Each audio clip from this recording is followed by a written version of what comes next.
Hi, welcome to another episode of Permission Granted. We are here today talking about listening to our body and the signs and symptoms that it gives you when you are experiencing life full on. I know that recently I had an experience that I started sharing with the group, and others chimed right on in. So, welcome. Remember that my co-hosts here today are Shelly Peterson, Tasha Rachball, and Eva Pons. So let's dig right in. Does anybody want to start sharing how their body responded when they were going through situations, or what situations unfolded to your body's responses? For me personally, the last 2 weeks I had been really sick to the point that my sinuses flared up. I lost my voice, my entire voice. Usually I get like slight laryngitis. This was severe. Like I had nothing coming out. And I was at a point where I was spinning my wheels and business decisions and personal stuff.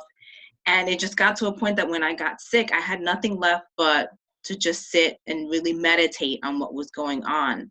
And kind of like I shared before we started recording, I was left with this, like, okay, so now what do I do? Like, and I knew there was a lesson I needed to learn, but I didn't know what the lesson was. So I'm like, I'm just going to let it unfold.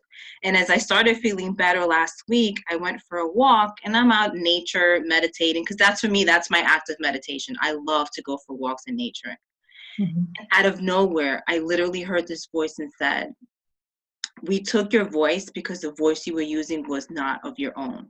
You were speaking in someone else's voice. And I, like, that literally like knocked me on my rear end, because I was like, wow, that was such a powerful insight. And I'm like, that makes so much sense, because I felt like I knew prior to me getting sick, like the ego side of me was taking over. And I wasn't really aligned to my soulful sense, where I would be making more like authentic decisions, and I wouldn't have had to like sit there and like rationalize everything and how to everything, and like really like, you know, take something so simplistic that naturally you can make a quick decision on. I was like battering everything up, second guessing everything. Fear was coming in, doubt came for the ride. Like it was a hot mess express. So that's like no wonder why I got so sick, and I literally lost my voice. That it really knocked me out. It really did. And now I'm getting to the point that I'm starting to really listen to my intrinsic self and my soulful self, and trying to really put the pieces back together of what I was starting to like dismantle. And it's more authentic now as I'm sitting here trying to put it all back together.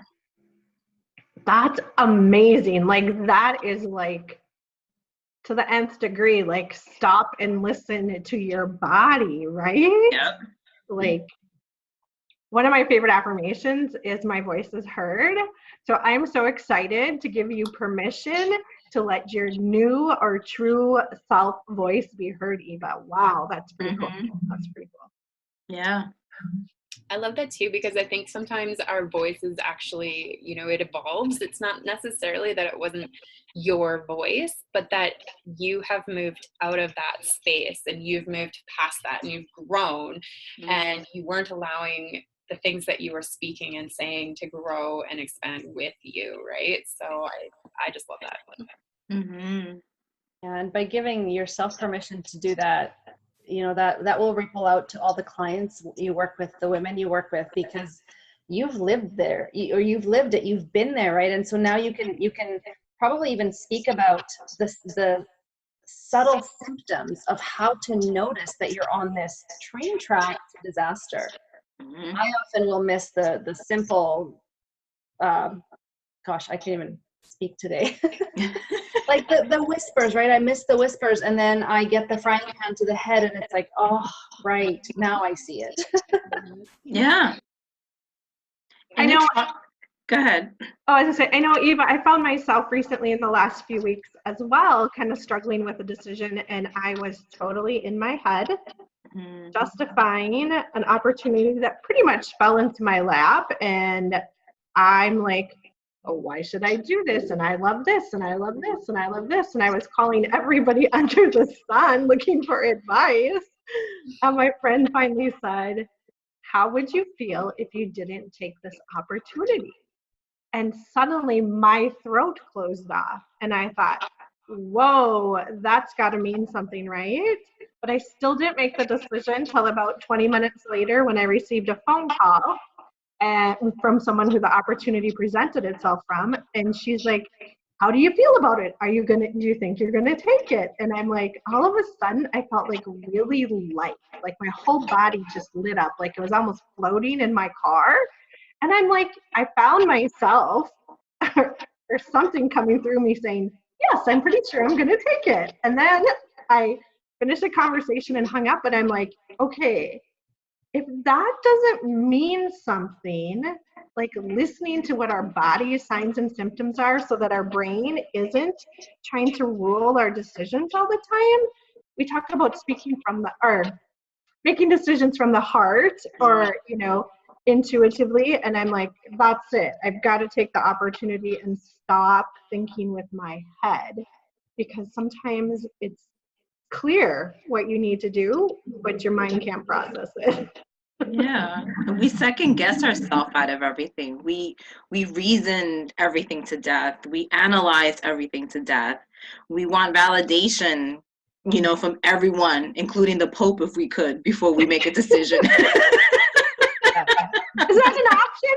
Do you have right? Like you want to hit the Pope button. Wait a minute. Once the Pope validates it, it's good. Like that's how far our mind and our ego tries to take us. Where if we really sit with ourselves and ask ourselves, just like Kim had that experience, or have someone ask you, and really pay attention to how your body reacts. Like we really know, like if someone would ask us for an opportunity and our body really tightens up, our throat chakra is really tight, palpitations, whatever it is, that's how you know that's a bad reaction to it. Where, like Kim said, you have that out of body experience, you feel lighter, you feel like exhilarated, you're excited, or your heart's racing in a good way. That's how you know it's a great thing. But if we don't stop to listen to those reactions in our body, and we start thinking with our head, and then we make those decisions, we'll wind up regretting them, because a lot of the times they're the wrong decisions for us.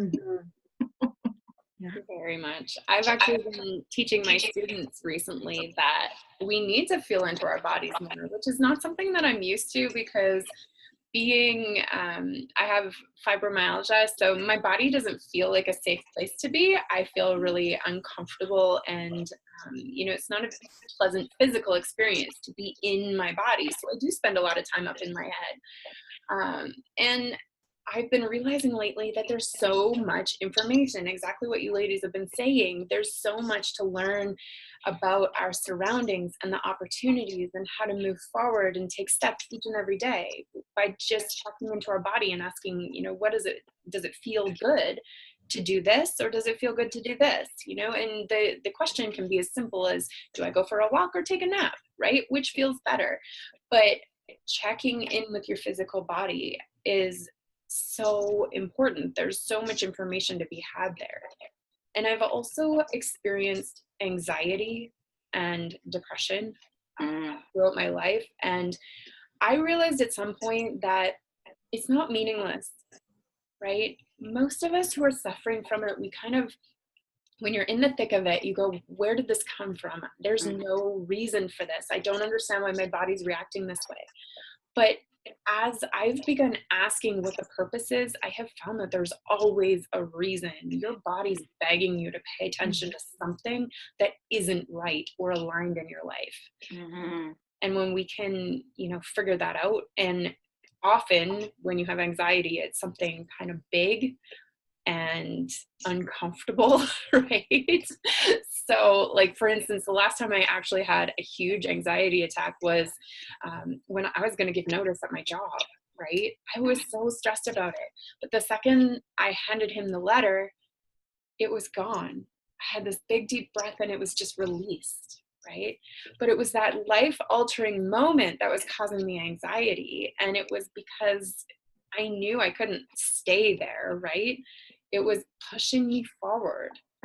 So just checking in with your body and asking yourself, what is this telling me? Right? Just like you did, Eva. so much to learn there. I love that you mentioned that, Shelley, because oftentimes when we think we have anxiety, it's because we're making the wrong choice or we're down the wrong path. But that example illustrates perfectly how it's not necessarily the case.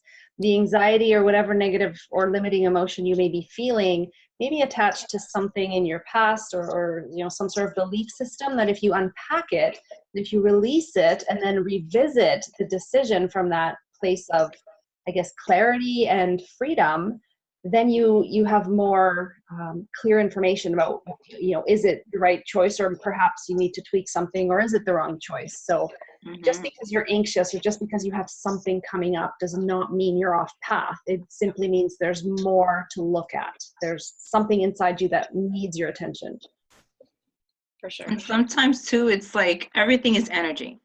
Everything evolves around energy. And a lot of the times when I feel anxious or on the brink of depression, and just like Shelley said, and I'll like look around and ask myself, and I have really no good reason to think that I'm anxious or depressed, I'll like ask myself, is this energy mine that I'm carrying? Because for what I know, a lot of the times it could be somewhere where I was, and I, as an empath, picked up somebody else's energy, and then I'm feeling that emotion that I picked up from that person in the room.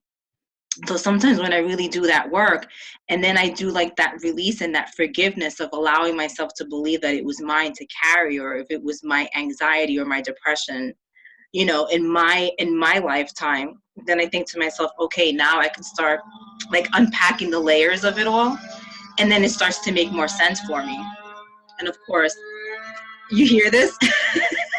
We have a kid that has a scooter, and it's a gas scooter. So he thinks he's like the bee's knees now, going around town doing it. Nice. So this is real life, people. Exactly. Well, I just find it so interesting that after 23 years in the medical field, working in critical care and emergency situations, and about, 12 years in alternative medicine, that I still need these constant reminders to myself to like sit and analyze what's going on in my mind and in my body, because it's not always straightforward. But the more you do pause and determine whose energy it is, like Eva's talking about, or recognizing the signs and symptoms, like Shelley and Kasha said, the more you're able to free yourself and just kind of flow through and make those decisions to happen. And hopefully for your highest good, at all times. So tuning into yourself means more than just sitting quietly. It really can mean listening to a lot of different things within the physical body, don't you think? Yeah, Absolutely. definitely. Yeah, Absolutely. So ladies, are we ready to hand out some permission slips? Yeah. Eva, why don't you start? Okay, permission granted to really enjoy the process of a spiritual sit down. When you are faced with those moments like I did, where I had nothing left in me, I had no voice, I was literally sat down with nothing left but to meditate and really ask myself and look for the lessons that were being like deposited into me, and kind of rationalizing where I needed to go from there. So permission granted when you have those moments where you're trying to keep pushing forward when you know you need to just stand still and stop. Permission granted to have that spiritual sit down and stop. Permission granted to feel safe feeling what your body is trying to talk to you about. Listen and feel the messages. You know when something feels good, and you know when something feels right. And when it feels heavy or dark, that tells you it's not for you, right? There's a really easy way to navigate each and every day, and listening to your body is it. I need both of those. Permission granted to listen to the whispers, because they always start with tiny little nudges. And instead of overthinking, tune in, right? Focus on the physical sensation in your body, like Shelley says, because it might be nothing, but it might be a whisper. And if you allow it that space to whisper a little more loudly, and then it'll have to yell, or it won't have to yell and hit you with the frying pan. You'll save yourself a lot of trouble. Love it. Permission granted for your body, mind, and spirit to be a one to help you make decisions and make them with ease. Like always, thank you guys so much for joining in to this episode of Permission Granted. Be sure to spread the news to all your girlfriends out there. This information we are putting out there is for everyone. Check out the link below and also sign up to receive your free manifesto. Until next time.